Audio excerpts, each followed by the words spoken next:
À la demande de certains étudiants, on va maintenant passer à des tutoriels de niveau plus avancé sur le dessin de perspective, en abordant notamment aujourd'hui le dessin de perspective à 3 points de fuite avec mesure.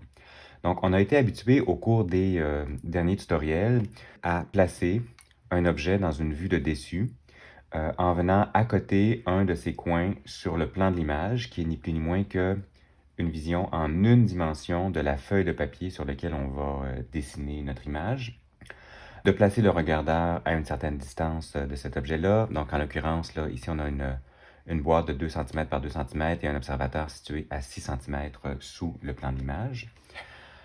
On a été habitué à tracer des lignes de prolongation de nos faces de notre objet et à partir de l'œil du regardeur, dessiner des lignes parallèles. Hein? Donc, cette ligne-ci est parallèle à celle-là, afin de pouvoir aller déterminer les points de projection du point de fuite.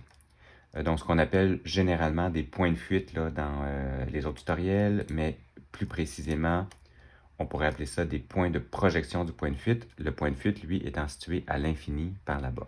Mais enfin, c'est là où le regardeur les voit. Donc, sur la feuille sur laquelle on s'apprête à faire notre dessin. On a également pris l'habitude de placer les points de projection, qui sont des points où des lignes qui partent des différentes extrémités de notre forme croisent le plan de l'image, donc en direction du regardeur, ce qui nous permet de déterminer la largeur de l'objet.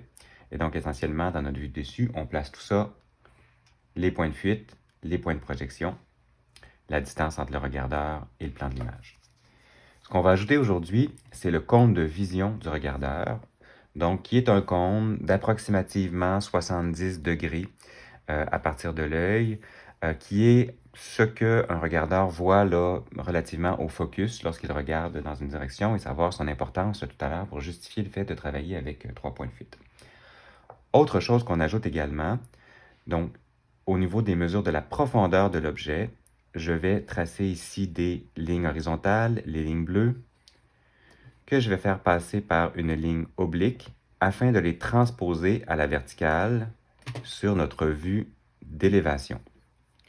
Donc, on retrouve notre regardeur situé à la même distance du plan de l'image que sur notre vue de dessus. Je viens placer la même boîte, donc d'une hauteur de 2 cm. Donc, c'est un cube, là. On a des faces qui ont toutes la même hauteur. À la différence, cette fois que j'ai dessiné l'objet en largeur, donc non pas positionné là, en vue frontale, mais positionné dans la bonne position par rapport au regardeur. C'est-à-dire que les lignes bleues ici viennent déterminer où vont se situer les arêtes de cet objet qu'on voit ici par la tranche d'un de ses côtés. Alors, on sait que la ligne d'horizon est située à la hauteur des yeux du personnage. Et présentement, le personnage regarde cet objet-là, donc d'au-dessus, de pratiquement 2 cm au-dessus par rapport à l'objet. Donc, il est vraiment plus haut que l'objet, ce qui nous permet de voir la face de dessus de ce cube-là. Donc, si on s'approche un peu, lorsqu'on crée les lignes de projection, on se rend compte que ces lignes de projection-là viennent rejoindre le plan de l'image à une certaine hauteur, et ces lignes-là, on peut les transposer, donc sur la vue en perspective, où au fond, on est capable de vérifier que toutes nos mesures fonctionnent. On a abaissé nos points de fuite. On a ici la hauteur de notre objet qu'on transpose sur l'arête principale. On dessine nos fuyantes et on se rend compte que tout ça se raccorde de façon tout à fait précise. Le problème auquel on fait face présentement, c'est que, comme je l'ai dit tout à l'heure, l'observateur regarde le cube d'au-dessus. Et dans cette simulation-là, on a placé un plan de l'image à la verticale, ce qui sous-entend que la direction du regard de l'observateur s'en va à l'horizontale. Donc la perpendiculaire au plan, hein, c'est la ligne qui détermine la direction du regard de l'observateur. Et on a placé un cône de vision ici qui est à l'horizontale. Ce qui fait que dans notre vue en perspective à 2 points de fuite, si on veut que cette vue-là soit exacte, qu'elle soit juste par rapport à la réalité, ça sous-entend que le regardeur est en train de regarder ici. C'est donc que l'objet n'est pas le centre d'attention principal du regardeur. Il regarde l'horizon, tout simplement, et dans son champ de vision se trouve un objet qui est un peu excentré par rapport à la direction où regarde l'observateur. Donc, pour corriger cette situation-là, un observateur aurait naturellement tendance à regarder vers le bas, puisque c'est la boîte qui est l'objet d'attention du regardeur. Ce faisant, ça fait en sorte que la perpendiculaire au plan est un peu penchée, et le plan de l'image, maintenant, il est perpendiculaire à l'angle de la tête du regardeur. Et donc, le plan de l'image n'est plus à la verticale, mais forme une ligne légèrement oblique, ce qui a quelques conséquences.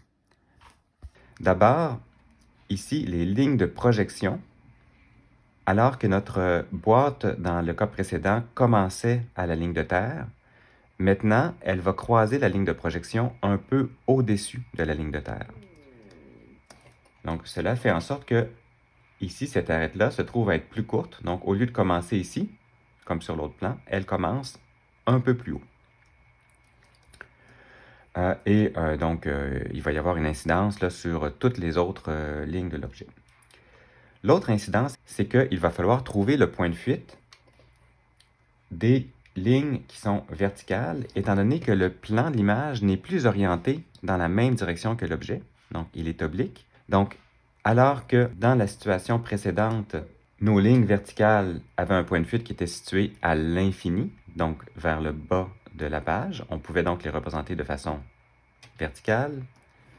Maintenant, il faut aller trouver le troisième point de fuite, et on va appliquer la même méthode que pour trouver les deux autres points de fuite sur la vue de dessus, c'est-à-dire que on a ici un prolongement des faces verticales, donc qui s'en va vers le bas de l'image. On part de l'œil du spectateur, on dessine une parallèle aux lignes verticales, donc essentiellement une ligne verticale, et on regarde l'endroit où cette parallèle croise le plan de l'image. Donc dans ce cas-ci, ici sur mon plan de travail, et on a le point de projection du point de fuite. Donc le point de fuite, lui, serait situé plutôt à l'infini, dans le cas de la vue de côté, à l'infini vers le centre de la Terre, mais ici on a sur le plan de l'image son point de projection. Alors si je transpose cette mesure ici sur ma vue en perspective, je vais avoir finalement mon troisième point de fuite qui est bien en bas de l'image. Et donc, à partir de mes lignes de projection, à la jonction du point donc, qui touche le plan de l'image, ici, le point qui touche le plan de l'image, je vais venir partir des lignes, non plus verticales, mais en perspective, avec mon point de fuite d'en bas, ce qui va faire en sorte que mes lignes ici convergent donc légèrement vers le bas. Donc, ça complique beaucoup la méthode de travail. Cependant, ça m'a permis de redresser le point focal. Donc, si je regarde ici ma perpendiculaire au plan, là où elle touche le plan, si je l'amène à l'horizontale, bien, j'ai un point focal qui m'indique que le regardeur est vraiment en train de regarder l'objet et non pas en train de regarder sur la ligne d'horizon au-dessus de l'objet. Donc, ça a une incidence quand même sur la forme et ça nous permet d'atteindre un degré de réalisme encore plus grand que ce qu'on a fait jusqu'à maintenant. Alors, on va tenter de mettre ça en pratique. Cependant, présentement, donc pour expliquer la méthode, j'ai besoin, pour dessiner un cube qui, au fond, a des côtés qui mesurent 2 cm par 2 cm, j'ai besoin d'un plan de l'image qui, lui, mesure 50 par 75 cm. Alors, on va simplifier un peu cette méthode-là dans le but d'arriver à un résultat qui soit approximatif, mais quand même très, très proche de la réalité.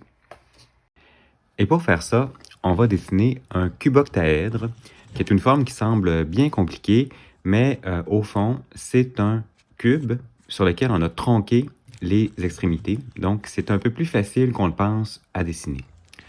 Alors, on va commencer en dessinant notre plan de l'image. Donc, on va placer à 8,5 cm à partir du dessus de ma feuille. Donc, je me dessine une ligne horizontale que j'intitule plan de l'image. Et sur cette ligne, donc à partir du côté gauche, on va aller se faire une marque à 17 cm et on va placer à la fois l'observateur et le coin de l'objet qui touche au plan de l'image. Donc, on va les placer au même endroit l'un et l'autre, enfin vis-à-vis. Donc, je trace ma perpendiculaire. Et là, je veux occuper la feuille le plus possible. Donc, je m'en vais chercher vraiment le bas de ma feuille à partir de ma perpendiculaire. Je m'assure que mes 2 points de fuite entrent à l'intérieur de ma page. Je les marque.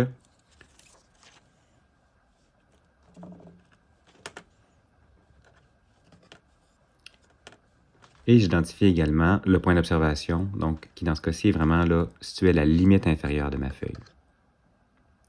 Je vais maintenant tracer mes parallèles, donc à partir du point d'observation jusqu'à mes points de fuite. En fait, ce sont les points de projection des points de fuite sur la vue de dessus, mais on simplifie un peu les choses. Et donc, je vais orienter mon objet de façon à ce que ses faces soient parallèles à mes parallèles. Donc, on devrait en principe faire le contraire, placer l'objet d'abord et tracer des lignes parallèles par la suite, mais c'est plus simple comme ça là, pour que ça entre dans la feuille de papier. Alors, j'ai pris une mesure à partir de ma parallèle, j'ai transposé cette mesure-là. Et à l'aide d'une équerre, je m'en vais faire le 90 degrés à partir du point de contact qui me permet d'avoir mes deux faces à 90 degrés qui sont parallèles aux lignes qui m'amènent au point de fuite. Alors, je place un carré, donc dont chaque côté mesure 6 cm, et ils sont divisés en leur centre, donc à 3 cm, pour y insérer un carré plus petit à l'intérieur. Je vais descendre mes lignes de projection, donc pour aller chercher tous mes points de projection sur mon plan de l'image. Donc, ce sont les points de projection et j'insiste plus particulièrement sur le point de contact qui va avoir une importance un peu plus grande encore parce qu'on va faire un dessin de perspective à 3 points de fuite. Alors, il est temps de faire basculer ma vue de dessus sur ma vue d'élévation. Et pour cela, je vais aller chercher une distance de 10 cm de façon à dessiner ma ligne de terre. Donc, je choisis de mettre volontairement un peu plus basse, de façon à laisser là, un espace au-dessus de mon objet. Alors, je place ma vue d'élévation sur la ligne de terre. Je sais que c'est un cube, donc la face en élévation mesure également 6 cm. Donc, je vais mesurer à partir de ma ligne de terre 6 cm. Et je vais venir tracer une horizontale. Donc, pour confirmer, je ne serais pas obligé de le faire, là, mais ça me permet de faire un dessin qui est un peu plus clair de cette façon-là, pour confirmer que la mesure en hauteur est la bonne. Donc, le point de contact, il est situé là sur la vue de l'élévation et c'est vraiment le seul point qui touche au plan de l'image dans toute mon image. Ça va avoir une importance qu'on va comprendre de façon plus concrète dans quelques instants. Alors, pour le moment, je fais basculer tous mes points de projection vers ma vue en élévation, mais je les descends vraiment au niveau du point de contact. Comme je disais, le point qui entre en contact avec le plan de l'image, qui pour la première fois là, dans les tutoriels ne sera plus à la verticale. Donc c'est pour ça là, que je fais une étape supplémentaire dans la transposition de mon dessin. Parce qu'à partir de là, donc ces points vont se mettre à converger vers un point de fuite qui est situé trop loin dans le bas pour que je puisse le représenter sur ma feuille. Il est situé peut-être 1 mètre le plus bas. Alors, je vais plutôt utiliser une petite astuce. Je vais mesurer donc la largeur entre un point de projection et ma verticale et je vais enlever 10% de cette largeur-là. Donc ici, j'ai 3,5 cm. Alors, je vais diminuer ça à 3,1,5. Donc, j'enlève 10% de la mesure. Je mesure ici l'autre point à l'extrémité droite. Donc, j'ai 2,8 cm. Donc, je vais enlever grosso modo 3 mm à 2,5 et des poussières.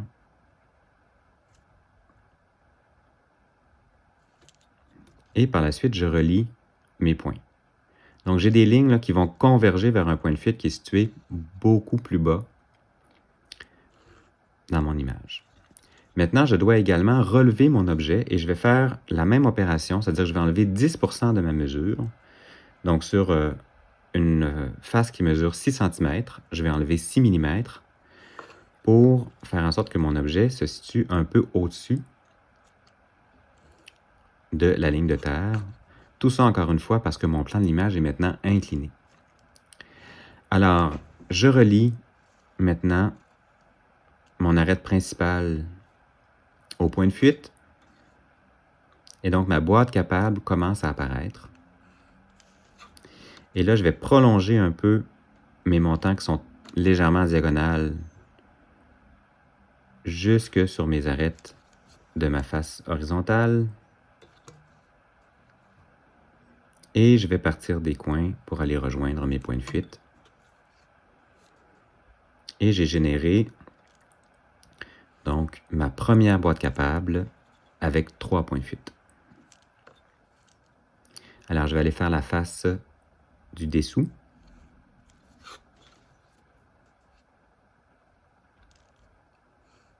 Et je vais relier mes deux extrémités, mes deux coins.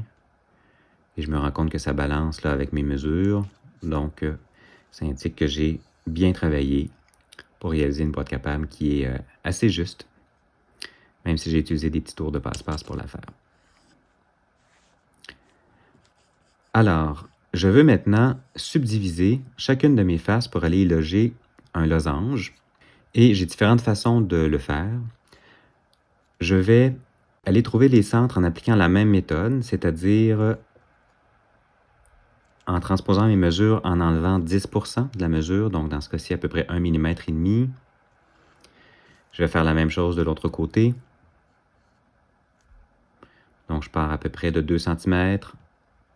J'enlève 10%, donc 2 mm. Et je me crée une légère diagonale. Et je pourrais encore prendre des mesures. J'ai différentes façons pour aller trouver le centre, mais si je fais un X entre mes coins, j'arrive au même résultat. Et en plus, ça me permet de valider là, si ma mesure verticale était adéquate. Donc, si toutes mes lignes se croisent, bien, ça confirme là, que j'étais en train de prendre les bonnes mesures.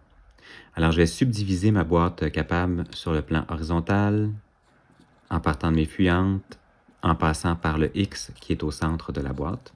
Et je peux donc prolonger ici mes lignes verticales et je vais subdiviser également la face de dessus de ma boîte capable.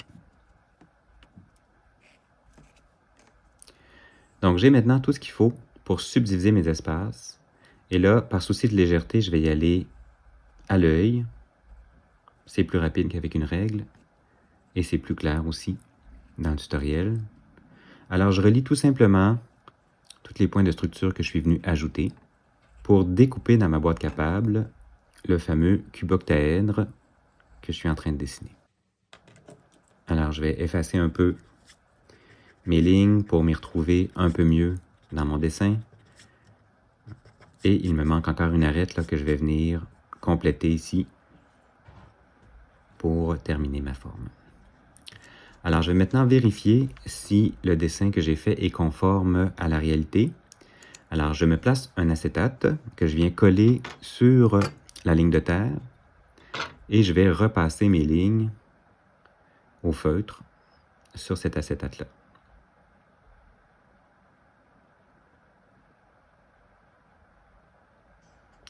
Alors, je place mon modèle en 3D. Je vais décoller ce qui va devenir mon plan de l'image que je viens déposer sur mon cube, enfin, mon modèle, et je viens mettre une équerre pour démontrer que mon plan de l'image est maintenant incliné. Le plan de l'image n'est plus à la verticale, il a suivi le regard de l'observateur qui est un peu descendant. Donc j'ai un angle d'à peu près 5 à 10 degrés peut-être. Et lorsque je superpose ma caméra j'arrive à raccorder quasi parfaitement le dessin fait sur le plan de l'image et l'objet qui est situé derrière. Alors j'espère que la démonstration vous a plu et on se retrouve pour d'autres capsules.